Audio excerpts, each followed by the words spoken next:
Hi, welcome to the One True Church. I'm Hugh Whitmore.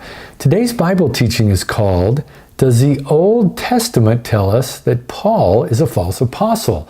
And the quick answer is yes, but not in a direct way. It's more of an allegorical way, or what Jesus would call a parable. Saul of Tarsus, who became known as Paul in the New Testament, was foreshadowed by another Saul in the Hebrew Scriptures. Today's teaching is a lesson in the patterns and metaphors the Bible gives us at the story level, so we can elevate ourselves into a spiritual union with Jesus when we learn these patterns. If you don't learn the patterns and metaphors of the Bible, you will have trouble understanding the Bible, and you'll have trouble entering the kingdom. In Genesis, the first book of the Bible, of course, God calls a man named Abraham to fulfill his plan of eternal salvation by creating a race of people, known as the Hebrews, to perform the task. Abraham had a son named Isaac. Isaac had a son named Jacob. Jacob had 12 sons, and the generational offspring of these sons became the 12 tribes of Israel. In Genesis 49:1, Jacob said to his 12 sons, "Gather yourselves together, that I may tell you that which shall befall you in the last days." If you don't know about the last days, it refers to a future time that was always warned about, either through the prophets or by God himself. And the last days were when most of the Hebrews would be judged and destroyed by God because they had refused to follow his plan of salvation and glorify him adequately with the spiritual energy that he needs them to create by their obedience to the law of Moses. The last days represents a prophecy, which is unfulfilled and will remain unfulfilled until God is properly glorified by his modern day obedient church. So back to Jacob warning his sons about the last days. One of the sons is named Benjamin, from whom the tribe of Benjamin arose.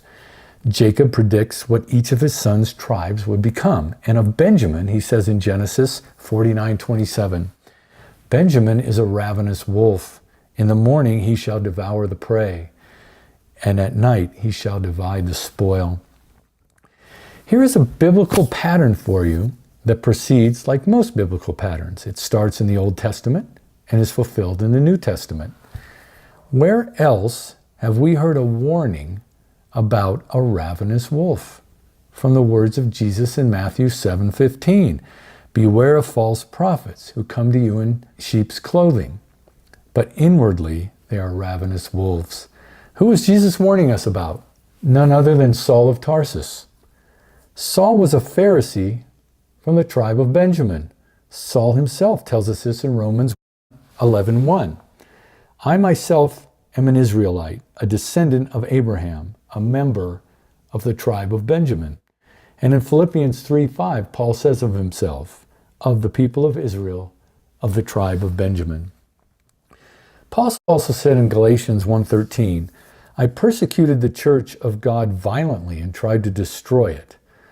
Paul is the wolf from the tribe of Benjamin who came in sheep's clothing to scatter the flock. And he's accomplished it so far. The mistake is to think Paul has changed from being a wolf. Paul only changed his tactics.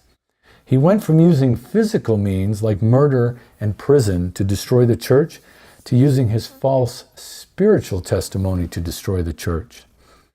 So this is a pretty direct indictment from Jesus of Paul.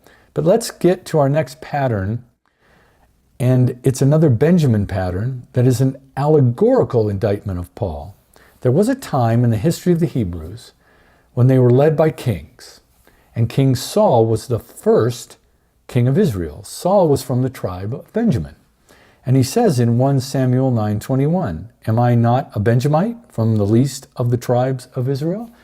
So this Saul foreshadows the Saul to come, and they're both Benjamites.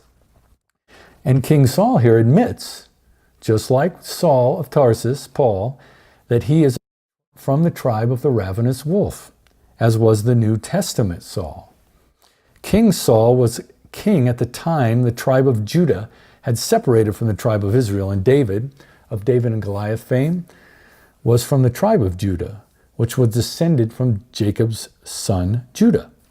If you don't know about David from the Old Testament, you should read about him. David's very important to the Bible story because Jesus came from the bloodline that traces to Judah through David.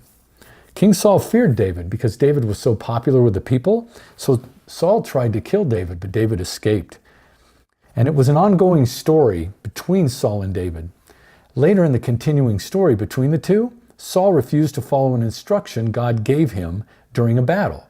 So God rejected Saul as king of Israel and chose David instead. This story is an allegory, or a story that has a hidden meaning, which is why Jesus taught in parables, which are also stories with hidden meanings. And remember that Jesus is from the line of Judah. Jesus said in Revelation 22:16, I am the root and the descendant of David, the bright morning star. When God chose David over Saul, it wasn't just a detail in a story. It was a message from God warning us to choose the teachings of Jesus over the teachings of Paul, who is Saul of Tarsus. That's an allegory, and you see these all throughout the Bible. Just as Saul tried to kill David, with David being God's representation of the future Jesus, Saul of Tarsus, who became Paul, is trying to kill Jesus through his false testimony. Please don't let him do that. Turn from Saul and turn to the kingdom teachings of Jesus. The Bible is a powerful work of literature. It's a novel, and the novel has a story that flows together in beautiful patterns. You can only serve Jesus properly if you follow his instructions and view the Bible as a story. You can only do this if you understand that Jesus taught in parables. Read the parables, read between the lines. These parables are stories with a moral. Jesus is trying to elevate your thinking of the Bible to that level. As you go through your Bible, no matter where you are, what book or chapter you're in, keep in mind two things as you follow the Bible story. One, Paul is a false apostle.